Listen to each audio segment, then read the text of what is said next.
श्री कृष्ण कहते हैं कि जो हिम्मत से चलते हैं वो अपने जीवन में आगे बढ़ते ही जाते हैं और जो हिम्मत खो देते हैं वो पीछे रह जाते हैं। जब हम अपना एक लक्ष्य बना लेते हैं और उसको पाने के लिए पूरी जी जान लगा देते हैं, लेकिन जब उस लक्ष्य को हम हासिल नहीं कर पाते तो उस समय पर हम पूरी तरह से टूट जाते हैं। उस समय पर हमारी स्थिति ऐसी हो जाती है कि हमको कुछ भी नजर नहीं आ रहा होता है और हमारे अंदर उल्टे सीधे विचार आने लगते हैं और वो विचार ऐसे होते हैं जो हमको और भी कमजोर बनाते हैं। क्योंकि जीवन में ये दौर हर इंसान के साथ कभी ना कभी जरूर आता है। इस समय के दौरान कुछ ऐसी बातें होती है जिनको अगर हमने उस कठिन समय में समझ लिया तो हम बड़ी से बड़ी असफलता का सामना बड़े ही आराम से कर सकते हैं। आज हम आपके साथ हिम्मत, हौसला और साहस बढ़ाने वाली बातें बताएंगे, जिसके बाद आपकी जिंदगी में बहुत हद तक बदलाव आएगा, जिसको आप खुद महसूस कर सकोगे। आपको अपने जीवन के हर मुश्किल काम आसान लगने लगेगी। जब भी हिम्मत टूटे तो याद रखना कि आपका आज का दिन आपके आने वाले कल का हिस्सा है। अगर परिणाम आज हमारे पक्ष में नहीं है तो बस इतना याद रखना कि परिणाम तो समय के साथ बदलते रहते हैं।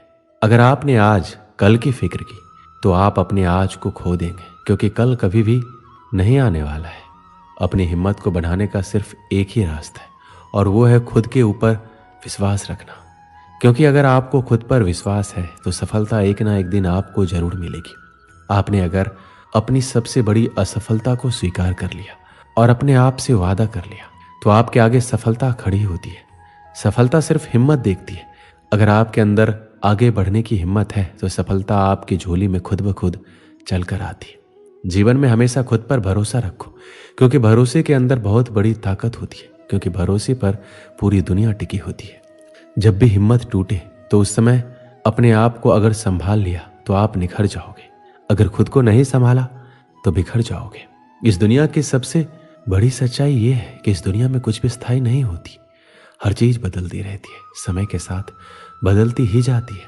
जब इस दुनिया में कुछ भी स्थायी नहीं है तो आपकी असफलता, आपका सबसे बड़ा दुख, आपकी सबसे बड़ी गलतियां भी अस्थायी होती है। हमारे दुखी रहने की सबसे बड़ी वजह यह है कि हम एक छोटी सी बात को अपने दिमाग में बहुत ही बड़ा बना देते हैं और इसकी वजह से दुखी होते रहते हैं। आपको अपने जीवन में हर समय कोशिश करते रहना चाहिए, क्योंकि सही दिशा में किया गया प्रयास आपके लिए बंद दरवाजे भी खोल देता है। प्रयास हो अटल तो हर मुश्किल भी आसान नजर आती है, क्योंकि जो जीवन में हौसला रखते हैं वही दुनिया को बदलने का हुनर रखते हैं। जीवन में काम ऐसा करो जिससे आपकी पहचान बन जाए। चलो तो इस तरह से कि चलने की निशान बन जाए।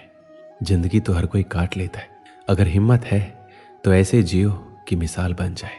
हम सभी को जीवन के दौर में कई बार निराशाओं और मुश्किलों का सामना करना पड़ता है, जिसकी वजह से हम जीवन में कभी कभी इतना परेशान हो जाते हैं कि हमें कुछ भी समझ नहीं आता। जब हमारे सामने बहुत ही ज़्यादा मुश्किलें आने लग जाती है तो उस समय हमारा दिमाग सही सोचने में असमर्थ हो जाता है, जिसकी वजह से हम गलत दिशा में सोचने लग जाते हैं। ये जिंदगी असल में एक खेल की तरह होती है जिसमें हर समय कुछ न कुछ होता ही रहता है।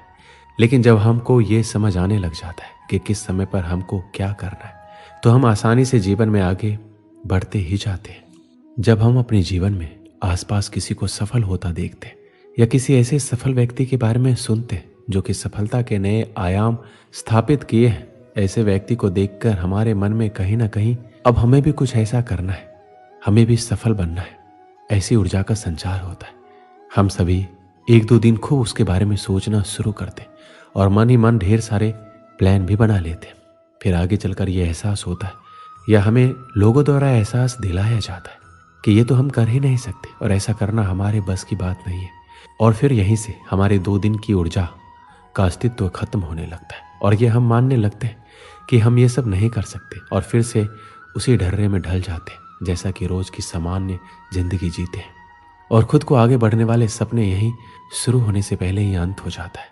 तो उनकी सफलता का राज क्या है, उनकी सफलता की कुंजी क्या है, जो आम होते हुए भी व्यक्ति को सफलता के मार्ग पर चलते हुए खास बना देता है। जीवन में हर कोई सफलता के मार्ग पर जाना चाहता है।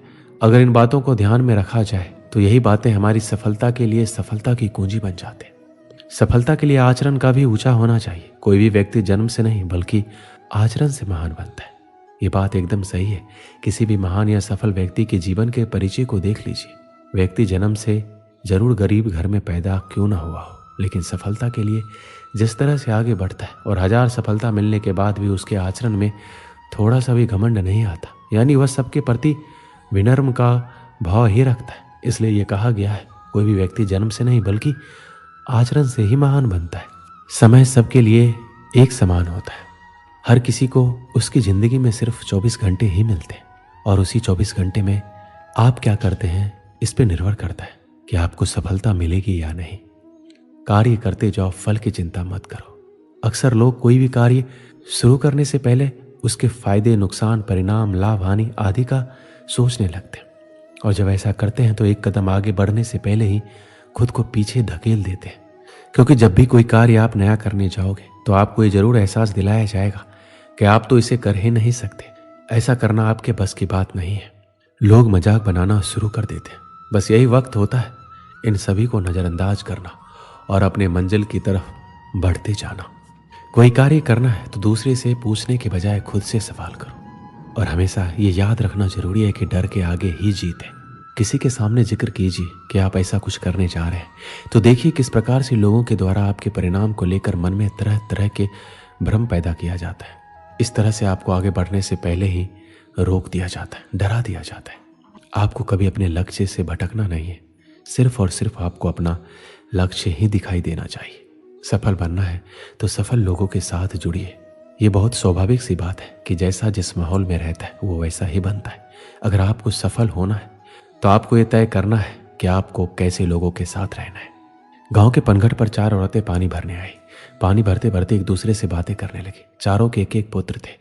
बातों बातों में उन्होंने अपने पुत्रों के गुणों का बखान करना प्रारंभ किया। पहली औरत बोली, मेरा पुत्र बहुत ही सुरीली बांसुरी बजाता है। जो भी उसकी बांसुरी सुनता है मंत्र मुग्ध हो जाता है। मैं ऐसे गुणवान पुत्र को पाकर बहुत ही प्रसन्न हूँ। दूसरी औरत बोली, मेरा पुत्र बहुत ही बड़ा पहलवान है। इस गांव में नहीं बल्कि दूर दूर के गांव में भी उसकी बहादुरी का डंका बजता है। ऐसा गुणवान पुत्र भगवान सबको दे। तीसरी औरत कहाँ पीछे रहती, वह बोली, मेरा पुत्र कुशाग्र बुद्धि का है। उससे अधिक बुद्धिमान इस पूरे गांव में नहीं है। लोग अपनी समस्या लेकर आते हैं, मैं ऐसा पुत्र पाकर धन्य हो गई। चौथी औरत ने सबकी बातें सुनी लेकिन कुछ कहा नहीं। इस पर वो औरतें कहने लगी, बहन तुम भी कुछ कहो ना, तुम्हारे पुत्र में क्या गुण है? कोई ना कोई गुण तो अवश्य होगा। वो बोली, क्या कहूँ बहनों, मेरे पुत्र में तुम्हारे पुत्रों की तरह कोई गुण नहीं है। उसकी बातें सुनकर तीनों औरतों ने गर्भ से अपना सिर उठा लिया। कुछ देर में सबने पानी भर लिया और वापस जाने के लिए अपना अपना घड़ा उठाने लगी। उसी समय पहले औरत का पुत्र हाथ में बांसुरी लिए वहां से गुजरा। उसने देखा उसकी माँ पानी से भरा घड़ा नहीं उठा पा रही, किंतु वह अनदेखा कर बांसुरी बजाते हुए वहां से चला गया। दूसरा औरत का पहलवान पुत्र कुछ ही दूरी पर मुकदर घुमा रहा था। उसकी माँ कुएं से जैसे ही उतरी उसका पैर फिसल गया। किसी तरह वह संभल गई, किंतु पहलवान पुत्र अपनी माँ को नजर उठाकर देखने के बाद भी उसके पास नहीं आया और अपनी कसरत में लगा रहा। तीसरी औरत का पुत्र भी वहां से किताब पढ़ते हुए निकला। उसकी माँ ने कहा, पुत्र मैं दोनों हाथों से घड़ा पकड़े हुआ हूँ, ये रस्सी जरा मेरे कंधे पे डाल दे। लेकिन वह अपनी माँ की बात अनसुनी कर वहां से चला गया। अब चौथी औरत का पुत्र वहां आया। अपनी माँ के सिर पर घड़ा देखकर वह उसके पास गया और उसके सिर से घड़ा उतारकर अपने सिर पर रखकर चलने लगा। कुएं के पास बैठी एक बुढ़िया सब देख रही थी। वह बोल पड़ी, मुझे तो यहाँ बस एक ही गुणवान पुत्र नजर आ रहा है, वही जो अपने सिर पर घड़ा लिए चला जा रहा है। माता पिता की सेवा करने वाले पुत्र से गुणवान पुत्र भला कौन हो सकता है? इस कहानी से हमें क्या सीख मिलती है? गुणवान व्यक्ति वही होता है जो अपने माता पिता की सेवा करने के लिए समर्पित है और साथ ही दूसरों की सहायता के लिए भी तत्पर रहता है। इसका मतलब है कि वह अपने माता पिता के साथ संवाद और साझा जीवन बताने के लिए समर्पित है। उनकी चिंता करता है, उनकी आवश्यकताओं का सम्मान करता है, उनके साथ रहकर वह उनके अनुशासन और उनके आदेशों का पालन करता है। इसके अलावा गुणवान व्यक्ति दूसरों की मदद के लिए सदैव तैयार रहता है। वह अपने समाज और समुदाय के सदस्यों की सहायता करने के लिए तत्पर रहता है। वह दूसरों के साथ भागीदारी करके समाज में सुधार लाने के लिए प्रेरित करता है। वह अपने सामाजिक दायित्वों का पूर्ण निर्वाह करने के लिए कठिनाइयों का सामना करता है और साथ ही सबकी सहायता के लिए तत्पर रहकर समाज में सकारात्मक